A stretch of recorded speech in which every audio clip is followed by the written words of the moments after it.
My father left me only one inheritance key, but when I discovered which door it opened, Michael Thompson couldn't stop staring at the rusty key resting on the living room table. The lawyer had left an hour ago, leaving only that small metal object as the entire inheritance from his father. Meanwhile, his older sister, Jennifer, had walked out of the office carrying the keys to the family home and all the documents for their father's bank accounts. 42 years of life, and all that remained of his relationship with William Thompson was that unexplained key. "It can't just be this," Michael murmured, picking up the object between his fingers. The rough surface scratched his skin, as if carrying decades of secrets. The last conversation he'd had with his father echoed in his mind, like a hammer hitting the same nail. 3 years ago, in the kitchen of the house where he'd grown up, they had shouted at each other about money, investments, and priorities. Michael wanted his father to sell the old woodworking shop and invest in a bigger business. William refused, saying his son didn't understand the value of simple things. "You only think about money, Michael. One day, you'll realize there are riches that don't fit in a bank." Those were the last words his father had spoken to him. Since then, Michael had built a prosperous life as a real estate agent in New York City. An apartment in the Upper East Side, an imported car, designer clothes. But at that moment, sitting in his modern office, he felt poorer than ever. The phone rang, interrupting his thoughts. It was Jennifer. "Hi, Michael. I know you're upset, but..." "Upset?" he interrupted. "Jennifer, our father left me a key with no explanation. You get the house, the money, everything, and I get a piece of scrap metal." He had his reasons. Dad was always like that, a little mysterious with his things. "What reasons? Explain it to me then, since you took care of him these last years, and I was the ungrateful son who stayed away." On the other end of the line, Jennifer sighed. "I don't know how to explain the key, Michael. I just know that in his last weeks, he kept fiddling with it, staring out the window and murmuring your name." Dear listener, if you're enjoying the story, don't forget to like and especially subscribe to the channel. It really helps us who are just starting out. Now, continuing. That night, Michael barely slept. He dreamed of his father holding the key and pointing at something he couldn't see. He woke up several times with the feeling that he'd lost something important, but he didn't know what. The next day, he decided to visit the old family home in Yonkers. Jennifer met him at the door, her eyes still red from crying. "I didn't think you'd ever come back here," she said, stepping aside. "I came to get some of Dad's things. Maybe he left a clue about this key." The two spent the morning rummaging through boxes in the attic. Among old clothes and woodworking tools, Michael found a folder of documents. At the bottom, a yellowed photo caught his attention. In the picture, his father looked younger, holding the same key in front of a building Michael didn't recognize. Behind him, a faded sign, but it was still possible to read, "St. John's Workshop." "Jennifer, do you know where this is?" he asked, showing her the photo. His sister paled when she saw the image. "I've never seen this photo. And I don't know anything about a workshop." But Michael noticed something in her tone. Jennifer had always been a terrible liar, and at that moment, she was clearly hiding something. The way she looked away, how her hands trembled slightly as she took the photo. "Jennifer, you're lying." "I'm not lying. I just don't want you getting into more trouble with Dad's things." "What trouble? What are you talking about?" She sighed and sat on an old box. "Dad made me promise not to say anything about some places he used to go.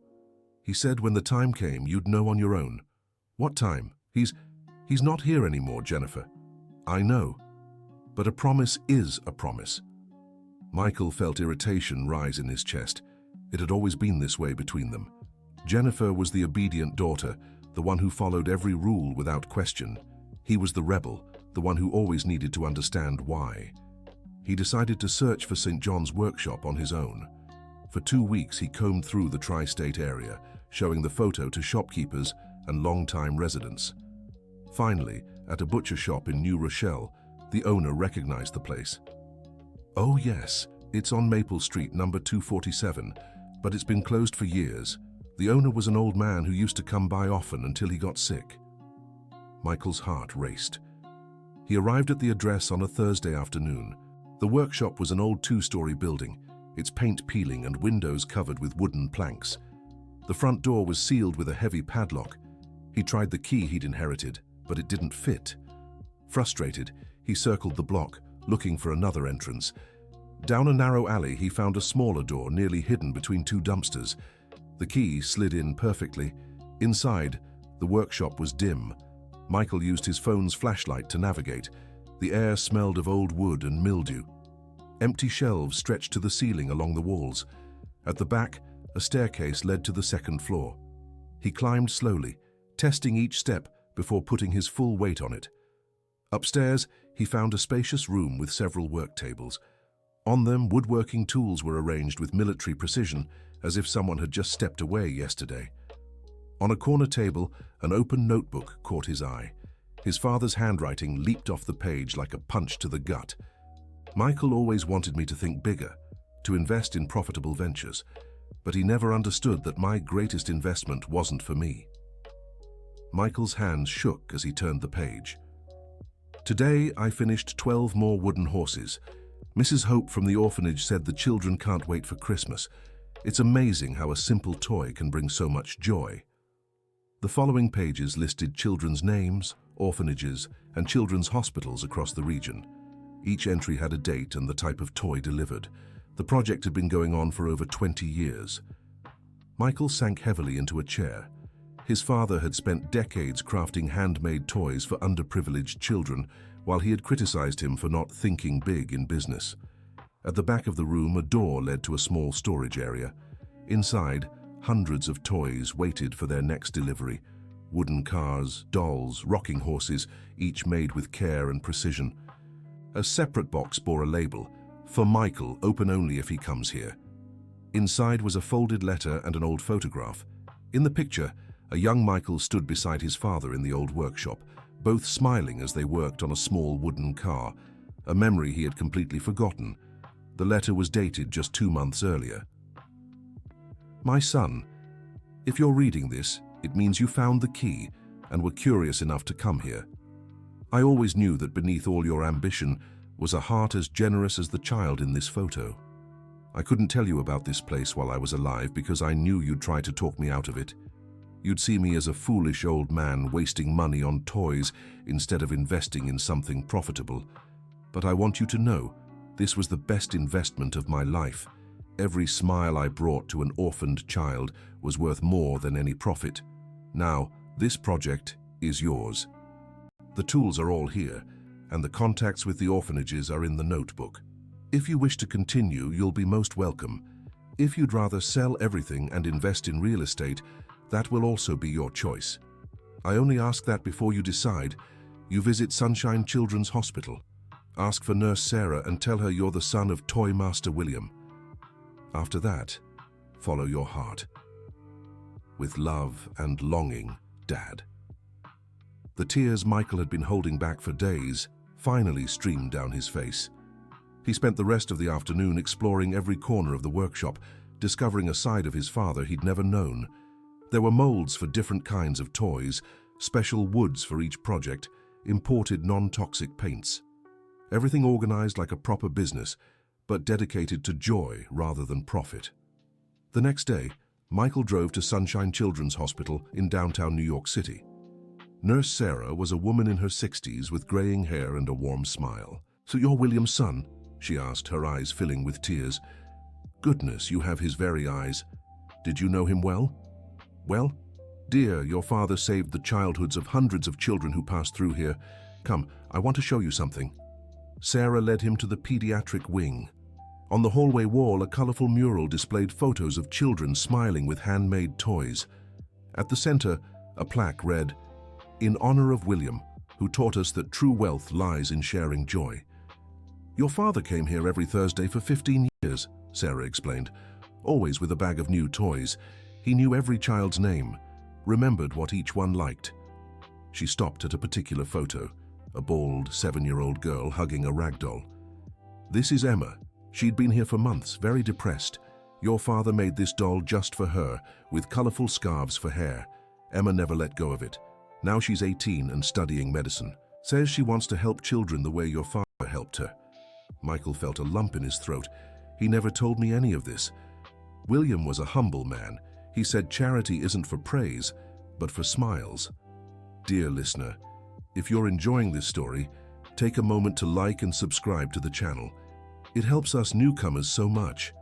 Now, back to the story. That night, Michael called Jennifer. I found the workshop. Oh, Michael, I knew you'd figure it out. You knew about the toys. I did. Dad told me in his last months. I even tried to help, but I'm hopeless at woodworking. The toys I made were crooked and ugly. Why didn't you tell me? Because I was afraid you'd sell everything.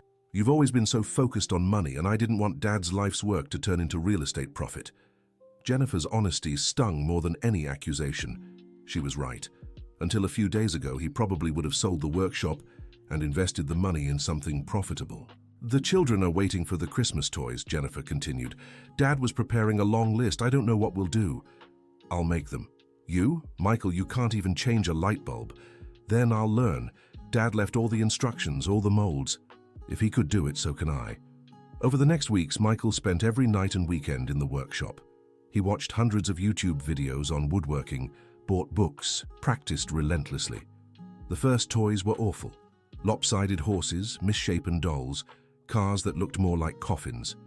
But gradually, his hands found their rhythm. The Thompson genes shone through. He discovered something therapeutic about working with wood. The scent, the texture, the sound of the tools. It was as if he was talking to his father through every movement. One day, while sanding a rocking horse, someone knocked on the workshop door. It was a man in his 50s, well-dressed with tears in his eyes. Sorry to bother you. I'm Dr. Robert Wilson, a pediatrician at General Memorial Hospital. I heard that Mr. William, he was my father. I'm Michael. I wanted to thank you personally for everything your father did for our patients, and to say that if you need anything to continue his work, you can count on me. Did you know my father well? Know him? Young man, your father saved more children than many doctors out there. Come with me. I want you to meet someone. Dr. Wilson took him to a private practice he had at a nearby clinic. In the waiting room, a young woman around 25 was playing with a little girl. Olivia, this is Michael, Mr. William's son. The young woman stood up, her eyes wide. Mr. William's son. Oh my God. She hugged Michael as if he were a dear relative. Your father saved my childhood. I was Dr. Wilson's patient when I was 8. I had leukemia, hospitalized for months, completely depressed.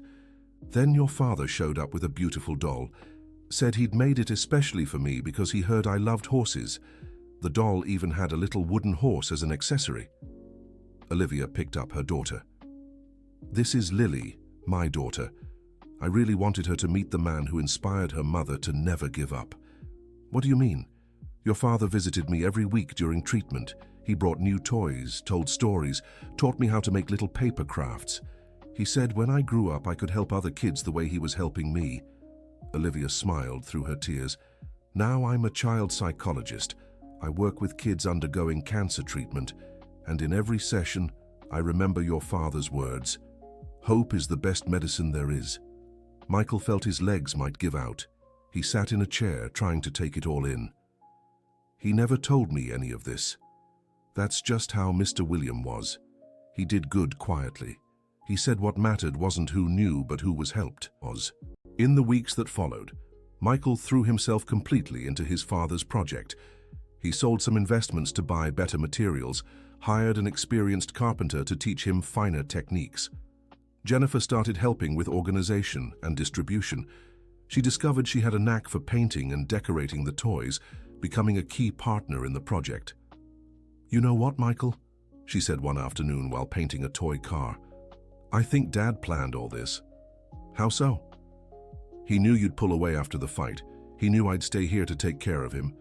And he knew one day you'd come back to discover the truth. You think he left the key on purpose? I'm sure of it. Dad always said you had a good heart beneath all that ambition. Maybe he knew you needed to find it on your own. On December 15th, Michael and Jennifer made their first big Christmas delivery. They visited 5 orphanages and 3 children's hospitals, bringing over 200 toys. The children's reactions were indescribable. Shining eyes, huge smiles, tight hugs. For the first time, Michael understood what his father had felt during all those quiet deliveries. At a support home for children with disabilities, he met Tommy, a 12-year-old boy with Down syndrome. The boy chose a rocking horse and immediately started riding it, making little galloping sounds. "This horse is my best friend," Tommy said, hugging the toy. "I'm going to name him William."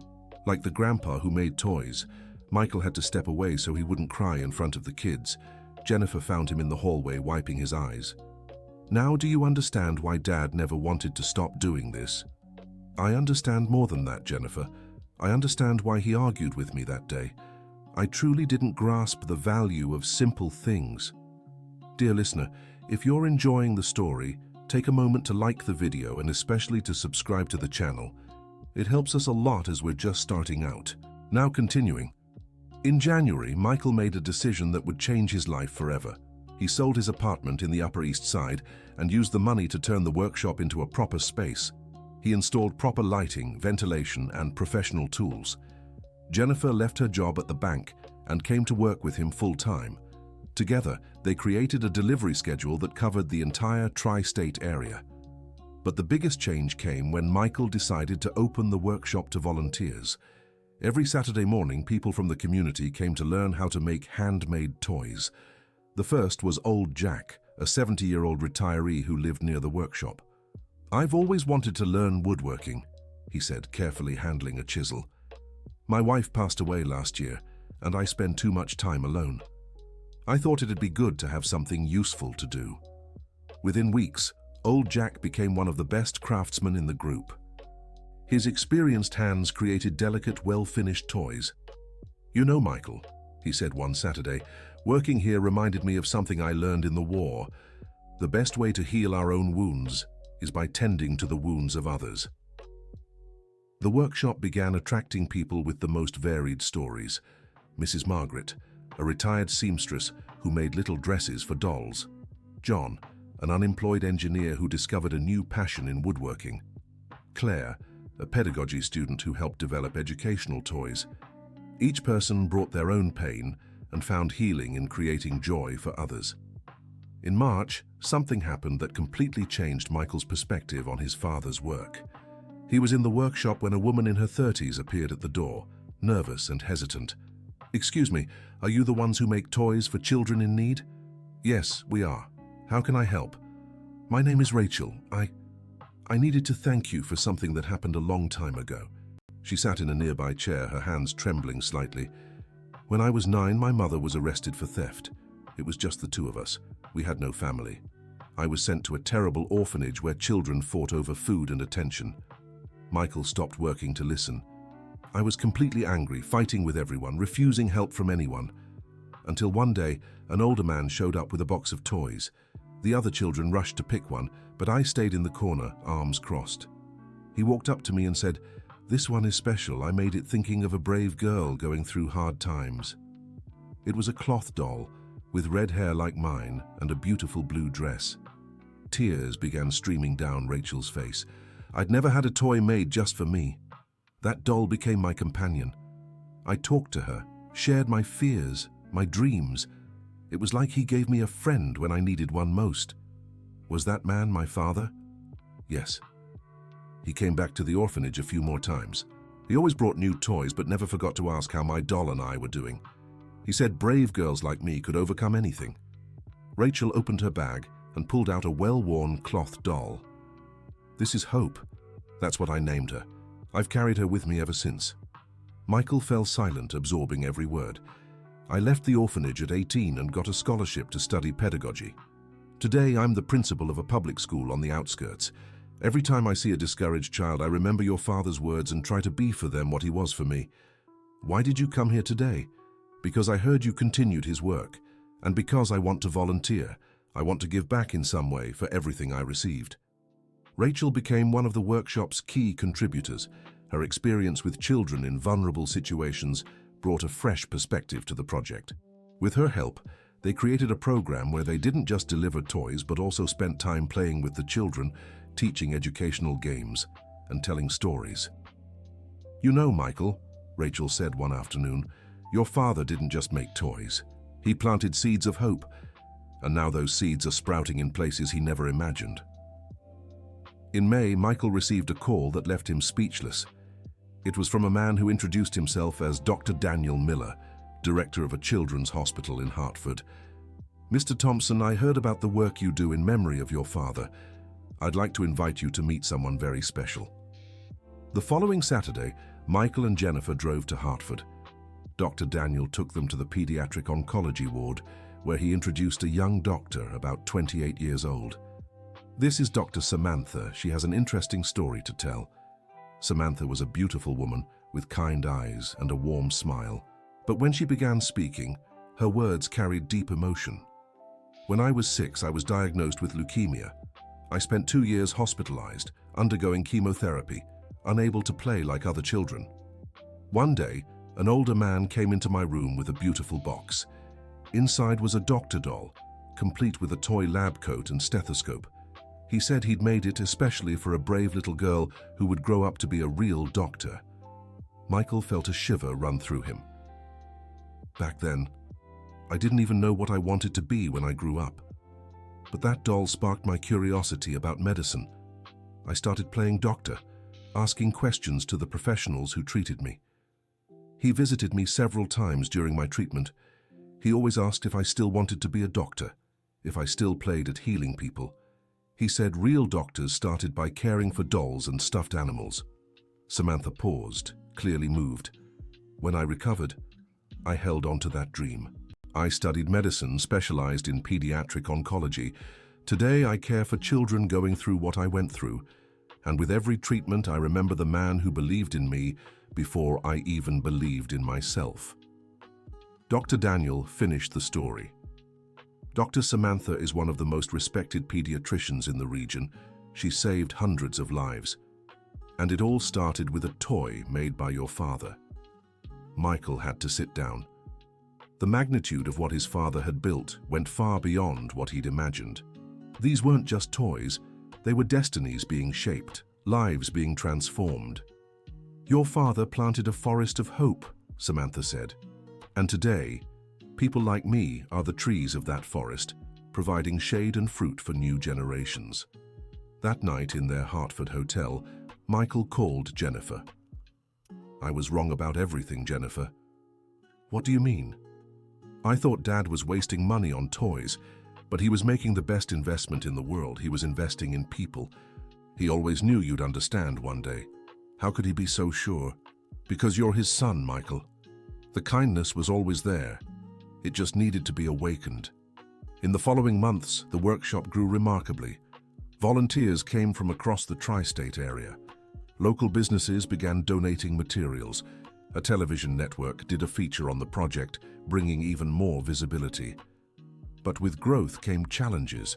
The workshop became too small, toy orders increased exponentially, and organization grew complex.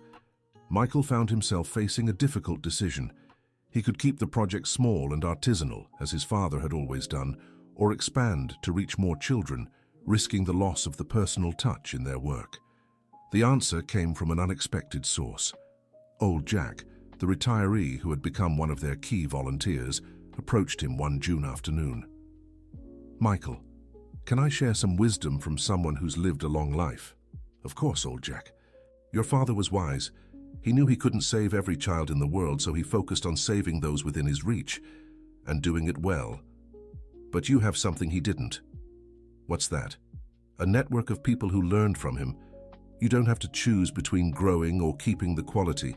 You can teach other groups to do the same work in other places." Old Jack's idea became the project's next big step. Instead of expanding physically, they began training volunteer groups in other cities. They created a comprehensive manual with woodworking techniques, toy designs, and material lists. The first group formed in Virginia Beach, led by Rachel herself, who had moved there with her husband. Within 3 months, they were serving all the institutions in Chesapeake Bay. The second group emerged in Providence, coordinated by a former woodworking student who had trained in New Rochelle's workshop. Soon, groups followed in Springfield, Hartford, and Pittsburgh. Each new group upheld the same philosophy: handmade toys crafted with love, delivered personally, focused on building emotional bonds with the children. By December, a year after starting the project, Michael organized the first Hope Craftsman Gathering. Representatives from all groups met at the original workshop to share experiences and plan for the future. It was an emotional afternoon. Incredible stories were shared, new techniques were taught, and deep friendships were formed. At the end of the meeting, Mrs. Margaret, the retired seamstress, asked to speak. "Everyone, I want to say something. When I first came here, I was depressed, feeling useless. I thought my life was over after retirement." She looked around the room, her eyes shining. "Now I know my life was really just beginning. Every little dress I make for the dolls is stitched with the love I couldn't give to the children I never had. Every child who smiles when they receive a well-dressed doll feels like my own grandchild."